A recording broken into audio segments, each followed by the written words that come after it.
날 귀하다 하시네. 나는 오늘 피었다 지는 이름 없는 꽃과 같네. 바다에 있는 파도 안개와 같지만 주는 나를 붙드시고 부르짖음 들으시며 날 귀하다 하시네. 나 오직 주의 것, 나 오직 주의 것, 나 오직 주의 것, 나 오직 주의 것.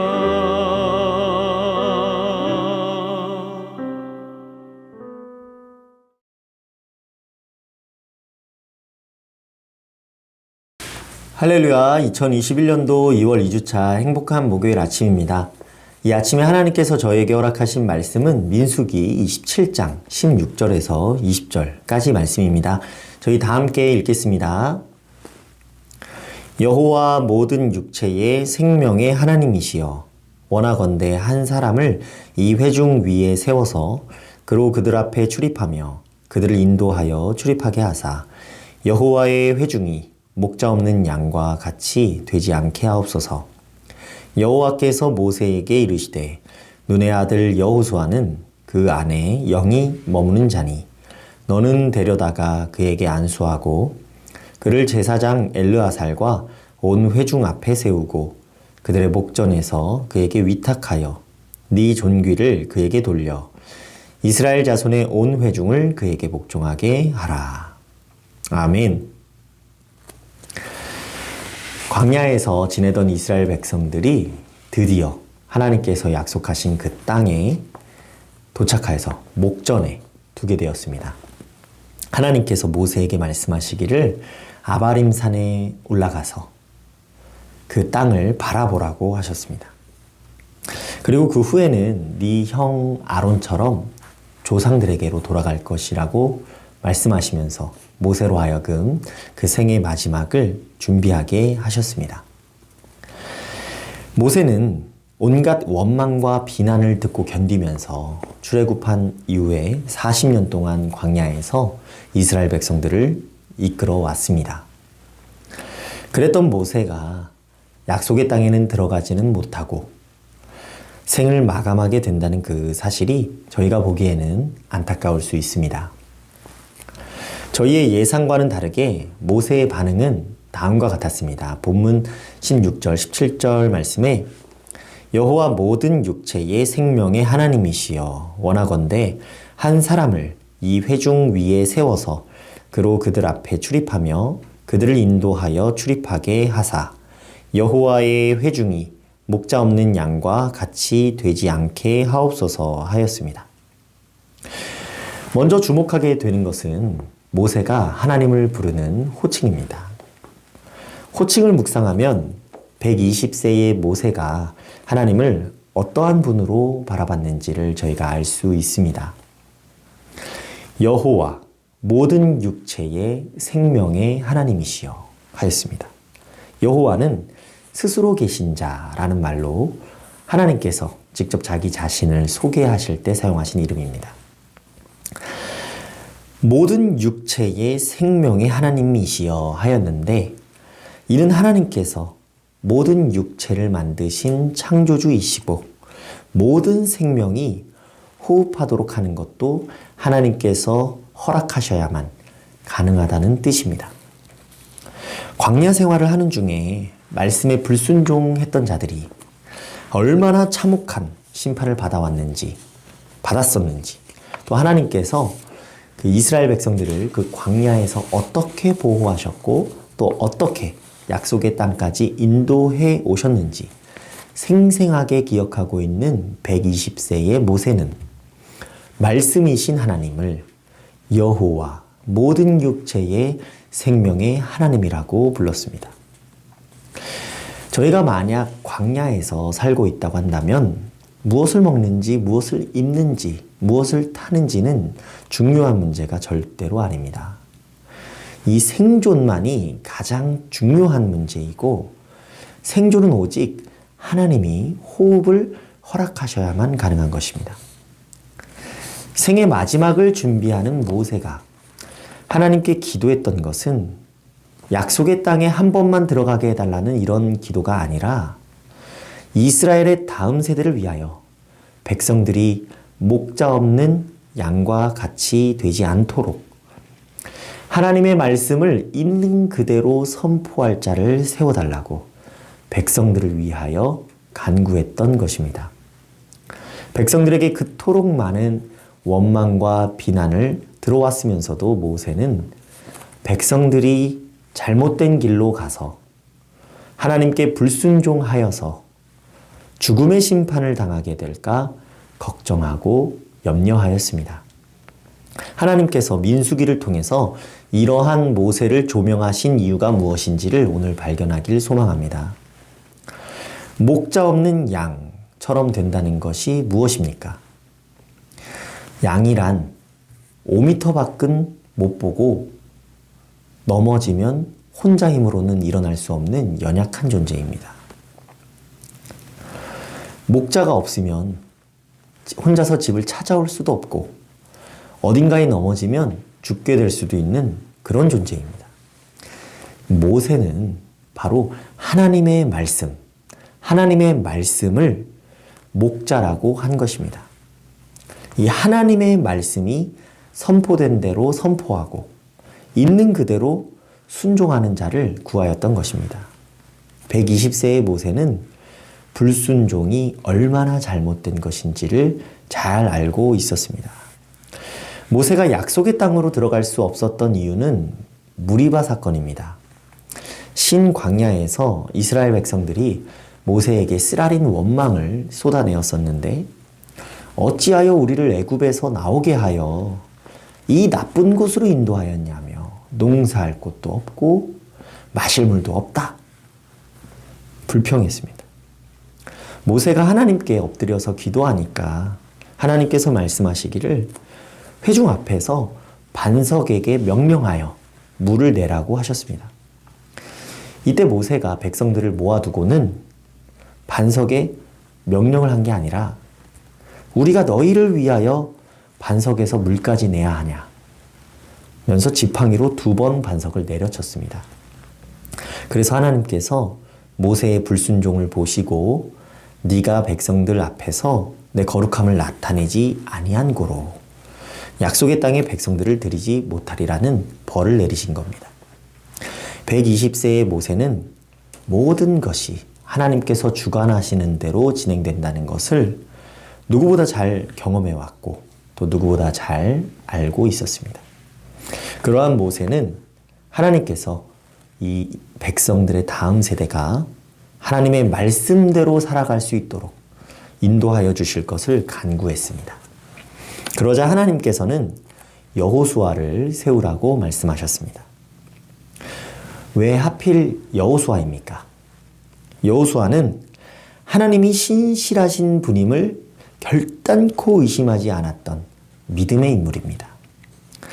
정탐을 다녀오는 중에도 모두가 이 땅을 정복하는 건 불가능하다고 말하는데도 하나님은 신실하시기 때문에 그의 언약대로 모든 것이 다 이루어질 것을 믿고 의심하지 않았습니다. 출애굽기 24장 13절 보면 여호수아를 모세의 부하라고 했습니다. 출애굽기 17장을 보면 여호수아는 이 하나님의 말씀을 있는 그대로 선포하는 모세, 바로 그 모세가 시키는 대로, 모세가 말하는 대로 행하여서 죽음을 무릅쓰고 아말렉과 싸웠고 또 철저하게 순종했습니다. 여호수아에게는 모세를 온전히 따르는 것이 바로 여호와 하나님을 온전히 따르는 것이었습니다. 정리하자면 하나님의 말씀이 선포되는 곳을 목숨 걸고 지켰던 것입니다. 오늘날에 하나님의 말씀이 선포되는 곳이 어디입니까? 바로 주님의 몸 된 교회입니다. 이 말씀이신 예수님께서 성육신으로 이 땅에 오실 때까지 모세에게서 여호수아로 위임된 것처럼 하나님의 말씀이 계승되어 왔습니다. 이제는 예수께서 십자가 사역으로 구원을 완성하시고 승천하시면서 교회를 세우셨는데 이 교회를 통하여서 하나님의 말씀이 지금까지 온전하게 전 세계 곳곳에 계승되며 세워지고 있는 것입니다. 본문 18절 보니까 하나님께서 여호수아를 일컬어서 그 안에 영이 머무는 자라고 하셨습니다. 이 영이 머문다는 것은 무엇입니까?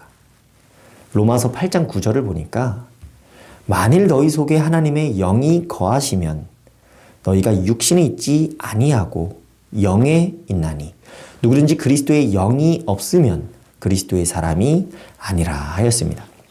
그리고 고린도 후서 3장 17절을 보니까 주는 영이시니 주의 영이 계신 곳에는 자유가 있느니라 하였습니다. 이를 통해서 그 안에 영이 머무는 자라는 말씀은 자유를 가진 자가 자원하는 심령으로 자신이 그리스도의 소유라는 것을 고백하며 전적으로 절대 순종을 행하는 것을 말합니다. 인간으로 유일하게, 사람으로 유일하게 절대 순종을 행하신 분이 누구입니까? 바로 예수님이십니다. 예수님만이 목자 없는 양과 같던, 목자 없는 양과 다를 바가 없던 우리의 참된 목자이시기 때문에 그분을 주인으로 모시는 것만이 인생이 할 수 있는 유일한 지혜라고 믿습니다. 베드로전서 4장 14절 보니까 너희가 그리스도의 이름으로 치욕을 당하면 복 있는 자로다. 영광의 영, 곧 하나님의 영이 너희 위에 계심이라 하였습니다. 오늘날까지 헤아릴 수 없이 많은 신앙의 선조들이 순교와 희생으로 주님의 몸된 교회를 지키기 위하여 삶을 내어드렸습니다. 6.25 전쟁을 생각하면 가슴이 아파옵니다.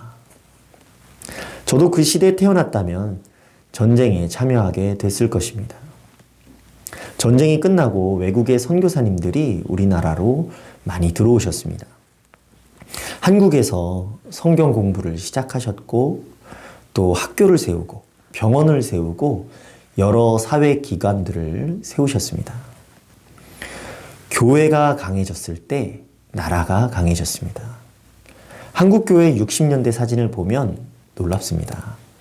60년대에 심겨진 그 믿음의 씨앗들이 70년대로 이어지고 70년대에 심겨진 씨앗들이 80년대에서 열매를 맺고 80년대에 심겨진 씨앗이 90년대에서 열매를 맺고 2000년대에 심는 그 씨앗만큼 이후에 열매를 맺게 될 것입니다.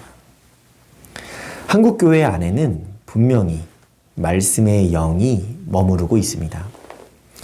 바로 말씀의 열매가 나타나고 있기 때문입니다.